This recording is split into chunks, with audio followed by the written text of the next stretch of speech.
दोस्तों तव्हां इहो सोचे रहिया हूंदो मंसूर खान हाणे वाक़ई छोकिरी खे जेको आहे रहज़न वारनि जे हवाले न कंदो। के दोस्त सोचे रहिया हूंदा उन्हनि जे हवाले कंदो।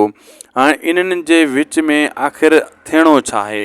दोस्तो शाहनवाज़ ख़ान सां वाइदो जेको कयो रहज़न त मां मुछां कुड़ाए छॾींदुसि अॼु राति जे मंसूर खान छोकिरी असांजे हवाले न कई। हुनखे एतिरी पक हूंदी आहे त मंसूर खान असांजे हवाले छोकिरी कंदो, छो त हू मंसूर खान हुननि खे पकी ॻाल्हि ऐं पको दिलासो ॾींदो आहे। ऐं राति जो वठणु वेंदा आहिनि शाहनवाज़ ख़ान चए इहा हाम हणी इन्हनि वरी ग़लती कई ऐं इन शइ जो फ़ाइदो खणंदो शाहनवाज़ ख़ान।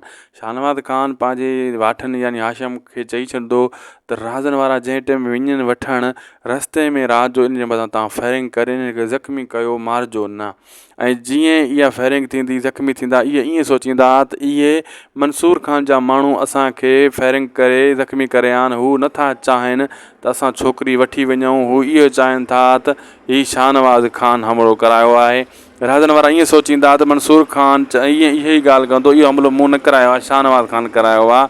ऐं मतिलबु हुननि जे ज़हन में बि इहा ॻाल्हि विझी वेंदी इहा मंसूर खान हमिलो करायो आहे। अहिड़े हिसाब सां इन्हनि जे मथां हमिलो थींदो, जंहिंजे करे हिननि जो रहज़न जो वरी पक हली वेंदी शक में।